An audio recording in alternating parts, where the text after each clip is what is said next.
Hi guys, welcome to my channel Joy Vibes. నేను మీ Johnny Vance. Here is the review of Chiranjeeva starring Raj Tarun, కుష్క కల్పు and directed by Abhinay Krishna. Abhinay Krishna అంటే ఎవరో కాదు, ఆదిరే అభి మన జబర్దస్త్ లో ఒక టీమ్ లీడర్ గా ఉండేవాళ్ళు. అతను మూవీ తీయటం జరిగింది. Let's dive into the deep review. Yeah movie plot వచ్చేసరికి రాజ్ తరుణ్ అదే మన హీరో ఒక అంబులెన్స్ డ్రైవర్ అనమాట. సో అతనికి ఒక రోజు ఒక యాక్సిడెంట్ అవుతుంది. యాక్సిడెంట్ తర్వాత అతనికి మనుషుల ఆయుష్ కనపడడం జరుగుతుంది అనమాట. దానివల్ల మన హీరో ఏమేం ఫేస్ చేశాడు, హీరో ఆ సూపర్ పవర్ని ఎలా వాడుకున్నారు అనేదే మూవీ అనమాట. పాజిటివ్స్ గురించి మాట్లాడుకుందాం. రాజ్ తరుణ్ యాక్టింగ్ చాలా బాగా చేశాడు.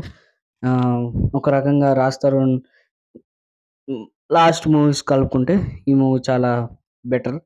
అండ్ ఇంకో పాజిటివ్ ఏంటంటే ఒక సీన్ ఉంటుంది అనమాట సెకండ్ హాఫ్లో. ఆ సీన్ చాలా బాగా చాలా బాగా రాశారనమాట. నాకు చాలా బాగా నచ్చింది ఆ సీన్. అండ్ అంతే ఇంతే పాజిటివ్స్ ఇంతే. నెగిటివ్స్ గురించి వస్తాం. చాలా ఉన్నాయి నెగిటివ్స్. ఫస్ట్ థింగ్, క్యారెక్టర్స్ ఎలా బిహేవ్ చేస్తారంటే ఇది అంతా ఒక ఎగ్జాషరేషన్గా ఉంటుంది మొత్తం సినిమా అంతా. ఇది రియల్గా యాక్టింగ్ అనేది ఎవరు చేయరు. సో అక్కడ డిస్కనెక్ట్ అయ్యాను. ఫస్ట్ మోస్ట్ డిస్కనెక్ట్ అయిందంటే ఎక్కడంటే సినిమాను బ్యాక్గ్రౌండ్ మ్యూజిక్ వల్ల. నాకు హెడ్ఏక్ తెప్పించింది ఆ మ్యూజిక్ వల్ల. అవసరం లేని సీన్స్లో మ్యూజిక్ యాడ్ చేసి ఏదో గజిబిజి చేస్తారు మ్యూజిక్లో. నాకైతే చాలా హెడ్ఏక్ వచ్చింది. అక్కడ నేను ఫుల్ డిస్కనెక్ట్ అయ్యాను మూవీకి. మ్యూజిక్ డైరెక్టర్ వచ్చేసి అచ్చు అనుకుంటా, ఐ థింక్ అచ్చు. ఎందుకు బ్రో ఇలా నాకు అర్థం కాలేదు.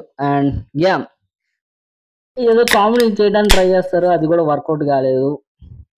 ఒకటే పాజిటివ్ ఏంటంటే మూవీ ప్లాట్.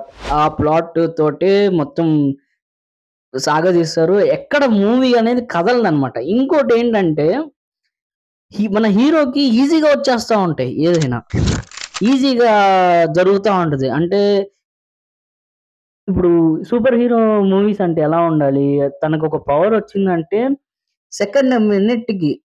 నెక్స్ట్ మినిట్కి ఒక కాంప్లికేషన్ అనేది వాడికి వస్తుంది. దాని నుంచి వాడు ఎలా తప్పించుకున్నా చాలా ఇంట్రెస్టింగ్ ఉంటుంది. సో డైరెక్షన్లో కొంచెం అక్కడ తగ్గింది. అండ్ స్క్రీన్ ప్లే కూడా ఇంకొంచెం టైట్గా రాసుంటే ఈ మూవీ బాగుండేది. Plot is very very very interesting. నాకు చాలా ఇష్టం ఇలాంటి ఫ్యాంటసీ సినిమాలు. సో ఇక్కడ అభినయ్ కృష్ణ డైరెక్షన్ కొంచెం తగ్గింది. అండ్ ప్రొడక్షన్ క్వాలిటీ అయితే చెప్పుకోకర్లేదు. ఇది ఒక లో బడ్జెట్ మూవీ అండ్ ఓకే అనమాట. సో నా రేటింగ్ వచ్చేసి ఈ మూవీకి 2.55/5 అనమాట. అండ్ రికమెండ్ చేయాలంటే you can give it A try. It is on ఆహా. ఎలాంటి 18+ కంటెంట్ ఉండదు. సరదాగా ఒక సూపర్ హీరో మూవీ చూడాలనుకుంటే వన్ టైం వాచబుల్ చూడొచ్చు మీరు. సో ఇలాంటి రివ్యూస్ కోసం, సినిమా ముచ్చట్ల కోసం జాయ్ వైబ్స్ని సబ్స్క్రైబ్ చేసుకోండి.